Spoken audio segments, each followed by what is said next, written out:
समस्त स्वागत करछि मोर मिस्टर ब्लॉगर यूट्यूब चैनल को। तो यहाँ हूँ मोर प्रथम ब्लॉगर। आशा करे आपण मानक समस्त को भल लगे। मुकुंदपुर विषमगढ़ कर। तो चलतु आम तार मजा ना। तो चलतु मजा ना भिडियोटी बर्तमान आरंभ कली मुकुंदपुर बाहरी मु विषम कटक। तो ये विषम कटक मुकुंदपुर जाए बाट जहाँ जहाँ देखा कौन कराए कौन नहीं। तो धीरे धीरे आप सब से विषय कहि। तो मुझे बाहरी पड़े मुकुंदपुर। तो देखिए आप यहाँ कूड़बंध एठारे माँ साक्षात कुलदेवी रहती। कहुए कि एठारे जहाँ आप मानसिक करती आपणकर पूर्ण होता है।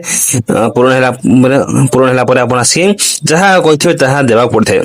एठा प्राय 3 वर्ष थे पूजा होता है। 3 वर्ष थे से जंगल पूजा होता है जहाँकि आगुरी रही आसी प्रथा परंपरा। तो बर्तमान आम जाऊँ विषमगढ़ गति। तो यहाँ मो मैंने प्रश्न है यहाँ काच ना प्लास्टिक टा तो कौन। तो चलतु आम ताकू जाकि देखा यहाँ काच ना प्लास्टिक। तो छुई देखिया थे चलतु। तो छुईला हाँ यहाँ हूँ प्लास्टिक। मु प्रथम काच भावुली किंतु छुईला जानली कि प्लास्टिक टा। तो फाइबर टा जहाँ ऑटोमेटिक सीधा हो जाए। पुणी देखो बेंड कले पुणी सीधा हो जाए। तो आप भावुच भल लगे थे आप चेष्टा करूँ यहाँ। कथारे अच्छी सुंदर तृप्तिर अवसाद नहीं जेते देखुले नुआ दिशु थाए। तो प्रकृति हूँ एत सुंदर आम कि आम जिते देखले आमको सब नुआ दोषा था। ये जंगल थिबा लगी आम मनीष बंचीचु। जदि जंगल न पाए जाए ताहले मनीष अम्लजान नहीं पारब ना। तो से आम जंगल को सुरक्षा देवा। जंगल गछ पत्र काठ आदि काटवा नहीं। समस्ते आम निजे निजे गोटे गछ लगेबा।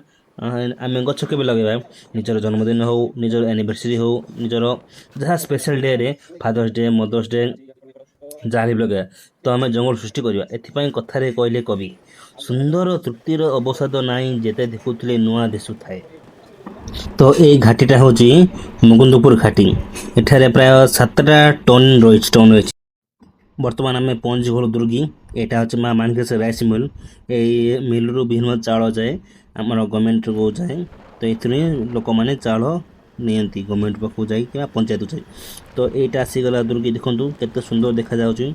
दुर्गी ओडिशार रायगढ़ जिलार विषमगढ़ ब्लॉक अंतर्गत एक सुंदर और प्राकृतिक ग्राम अटे। यह ग्राम पंचायत मुख्यालय भाव विकास पाई और यहाँ धार्मिक सांस्कृतिक और प्राकृतिक ऐतिह्य रही। दुर्गी उच्चतार अवस्थित पहाड़ और जंगल मध्य ग्रामर चारिपाखे शाल शागुआन और आंब गछ जंगल रही। एठार विषमगढ़ प्राय 23 किलोमीटर अवस्थित। दुर्गीटारे पिलांग पाठ पढ़ाई व्यवस्था रही। एठारे +2 पर्यंत महाविद्यालय रही।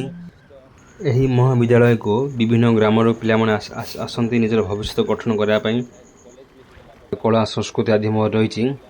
एठाले हॉस्टल अच्छी हॉस्पिटल रही एवं त्रिनाथ मंदिर रही।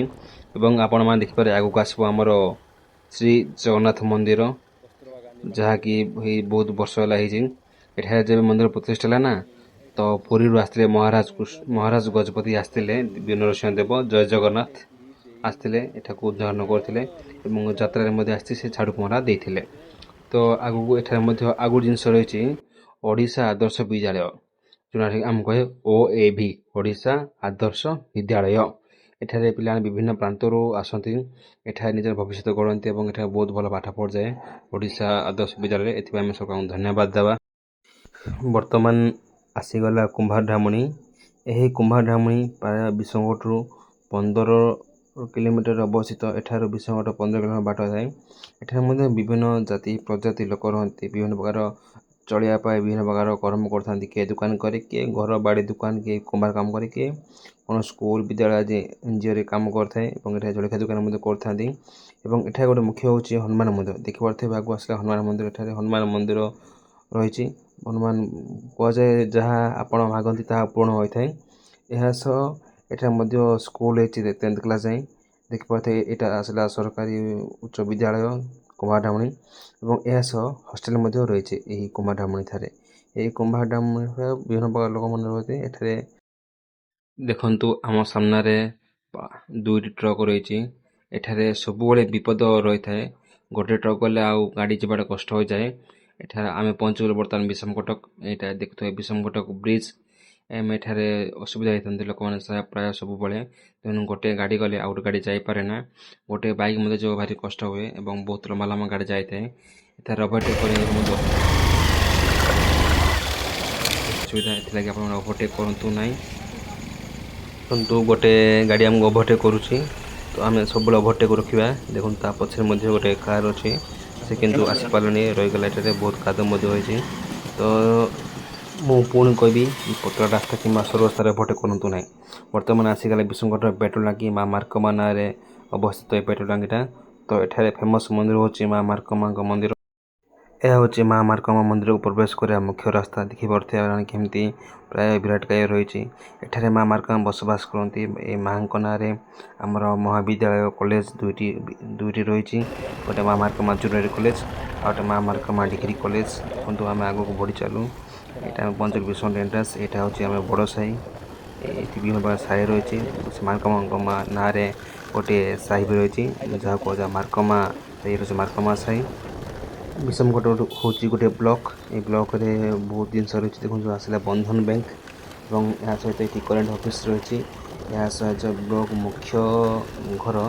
ସେଥିପାଇଁ ଏଠାରେ ବହୁତ ଦୂର ଲୋକ ଆସନ୍ତି ନିଜର ବ୍ଲକ କାମ କରିବା ପାଇଁ। ଏଇଟା ହେଉଛି ଆମର ରାଧାକୃଷ୍ଣ ମନ୍ଦିର, ଶିବ ମନ୍ଦିର ଏବଂ ଏଇଟା ହେଉଛି ଗଡ଼ସାହି, ଏଇଟା ହେଉଛି କଲ୍ୟାଣ ମଣ୍ଡପ। ବିଭିନ୍ନ ବିବାହ ହୋଇଥାଏ ଏବଂ ଏଇଟା ଗଜଲକ୍ଷ୍ମୀ ପୂଜା। ଏଇଟା ହେଉଛି ଆମର ହାଇସ୍କୁଲ ଏବଂ ଏଇଟା ହେଉଛି ବରଦୁଆର ସାହି। ଏଠି ଗଭର୍ଣ୍ଣମେଣ୍ଟ ମେଡ଼ିକାଲ ମଧ୍ୟ ରହିଛି, ଦେଖିପାରୁଥିବେ ଆପଣ ଗଭର୍ଣ୍ଣମେଣ୍ଟ ମେଡ଼ିକାଲ। ଆଗରେ ରହିଛି ତେଲି ସାହି ଏବଂ ତେଲି ସାହି ଦେଖିପାରୁଥିବେ ଆପଣ ଆସିଲେ ତେଲି ସାହି। ବର୍ତ୍ତମାନ ଡୁକୁମ ରୋଡ଼ ଛକ, ଯାହାକୁ କହିଥାଏ ସମସ୍ତେ ଡୁକୁମ ରୋଡ଼ ଛକ ବୋଲି ସମସ୍ତେ ଜାଣିପାରନ୍ତି। ଏବଂ ଏହି ଡୁକୁମ ରୋଡ଼ ଛକ ଏଇଟା ହେଉଛି ଗୋଟେ ଛକ। ଏଠାରୁ ବିଭିନ୍ନ ପ୍ରକାର ଲୋକ ଏ ଛକରେ ଏକାଠି ହୁଅନ୍ତି। ସବୁଆଡ଼ୁ ଗାଡ଼ି ଆସି ଏଇଠି ଛିଡ଼ା ହୁଏ ଏବଂ ଏଇଟା ହେଉଛି ଆମ ପୋଲିସ ଷ୍ଟେସନ। ଏବଂ ପୋଲିସ ଷ୍ଟେସନ ସହ ଏଇଟା ହେଉଛି ପୁରୁଣା ବସ୍ ଷ୍ଟାଣ୍ଡ। ଏଠାରେ ଗଣେଶ ମୂର୍ତ୍ତି ତିଆରି କରାଯାଏ। ଯେଉଁମାନଙ୍କୁ ଗଣେଶ ମୂର୍ତ୍ତି ଆବଶ୍ୟକ ସେମାନେ ଏଇଠୁ ଆସି ନେଇପାରିବେ କିମ୍ବା ମୋତେ କଣ୍ଟାକ୍ଟ କଲେ ମୁଁ ଆପଣଙ୍କୁ ସହଯୋଗ କରିପାରିବି। ଏବଂ ଏଇଠି ରହିଛି ଆଉ ଗୋଟେ ନୂଆ ବସଷ୍ଟାଣ୍ଡ, ଯାହାକି ବର୍ତ୍ତମାନ ହେଇଛି କିମ୍ବା ହେଇସାରିଛି। ଦେଖିପାରୁଥିବେ ଏଇଟା ହେଉଛି ନୂଆ ବସଷ୍ଟାଣ୍ଡ।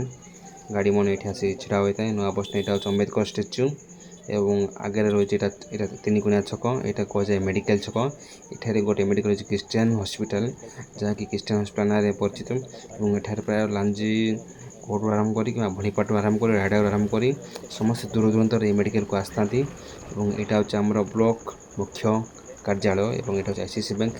ଏବଂ ଆଗକୁ ବଢ଼ି ଚାଲେ ଦେଖିପାରୁଥିବେ ଆମର ବର୍ତ୍ତମାନ ଦେଖିପାରୁଥିବେ ଆପଣମାନେ ତାରିଣୀ ମନ୍ଦିର ଆସି, ଏଇଟା ତାରିଣୀ ମା ସାକ୍ଷାତ, ଏଇଟା ତାରିଣୀ ମନ୍ଦିର।